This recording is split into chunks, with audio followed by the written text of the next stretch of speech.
नमस्कार दोस्तों, एक बार फिर हमारे YouTube चैनल में आप लोगों का हार्दिक स्वागत है। लेटेस्ट अपडेट निकल के आई है कि सरकारी कर्मचारियों को मिलेगी 300 अर्न लीव। अक्टूबर से नियम हो रहे हैं लागू। नए वेज कोड में कई ऐसे प्रावधान हैं जिसमें ऑफिस में काम करने वाले सैलरीड क्लास, मिलों और फैक्ट्रियों में काम करने वाले मजदूरों तक इसका असर पड़ेगा।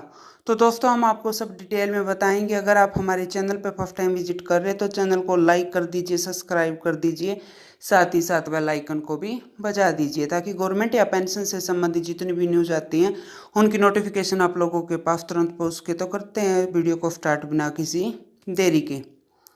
नए पेज कोड की जबरदस्त चर्चाएं चल रही हैं। पहले ये 1 अप्रैल से लागू होने वाला था, लेकिन राज्य सरकार के अड़चनों के बाद इसे लागू नहीं कर पाई। जी न्यूज़ को मिली जानकारी के अनुसार अब ये नियम अक्टूबर में लागू किए जाएंगे। इस अवधि तक सभी राज्य में अपने ड्राफ्ट रूल तैयार कर लेंगे, जिसके तहत कर्मचारियों की सैलरी, छुट्टियां आदि में बदलाव होगा। कर्मचारियों को अर्जित अवकाश यानी छुट्टियां 240 से बढ़कर 300 हो गई है। लेबर कोड के नियमों में बदलाव को लेकर श्रम मंत्रालय, लेबर यूनियन और उद्योग जगत के प्रतिनिधियों के बीच कई प्रावधानों पर चर्चा थी, जिसमें कर्मचारियों की अर्न लीव 240 से बढ़ाकर 300 कर दी जाने की मांग उठी है। नए वेज कोड के तहत कर्मचारियों की सैलरी स्ट्रक्चर में बदलाव आएगा, जिससे टेक होम सैलरी में तो कमी आ सकती है, लेकिन वेज कोड एक्ट 2019 के मुताबिक किसी भी कर्मचारी की बेसिक सैलरी कंपनी की लागत के 50% से कम नहीं हो सकती। अभी नई कंपनियां बेसिक सैलरी को काफ़ी कम करके ऊपर से भत्ते ज़्यादा देती हैं ताकि कंपनियों पर बोझ कम पड़े।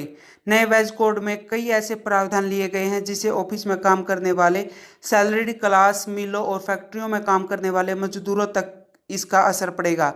कर्मचारियों की सैलरी से लेकर उनकी छुट्टियों और काम के घंटे में भी बदलाव किया जाएगा। आइए जानते हैं कि नए वेज कोड के कुछ प्रावधान जिनको लागू होने के बाद आपकी ज़िंदगी पर उनका क्या असर पड़ेगा। तो दोस्तों, मिलो जानकारी के अनुसार नए वेज कोड के तहत काम के घंटे बढ़कर 12 हो जाएंगे। श्रम एवं रोजगार मंत्रालय ने बताया है कि प्रस्तावित लेबर कोड में कहा गया है कि हफ्ते में 48 घंटे कामकाज का नियम भी लागू रहेगा। दरअसल कुछ यूनियनों ने 12 घंटे काम और 3 दिन की छुट्टी के नियमों पर सवाल उठाए थे। सरकार ने इस पर अपनी सफाई में कहा कि हफ्ते में 48 घंटे काम का ही नियम रहेगा। अगर कोई दिन में 8 घंटे काम करता है तो उसे हफ्ते में 6 दिन काम करना होगा और 1 दिन की छुट्टी मिलेगी। अगर कोई कंपनी दिन में 12 घंटे काम को अपनाती है तो बाकी 3 दिन उसके कर्मचारियों को छुट्टी होगी। अगर काम के घंटे बढ़ते हैं तो काम के दिन भी 6 की बजाय 5 या 4 होंगे, लेकिन इसके लिए कर्मचारियों और कंपनी दोनों के बीच सहमति होना बहुत ज़रूरी है। तो दोस्तों, आज के लिए इतना ही। मिलते हैं नेक्स्ट वीडियो में। तब तक के लिए जय हिंद, जय भारत।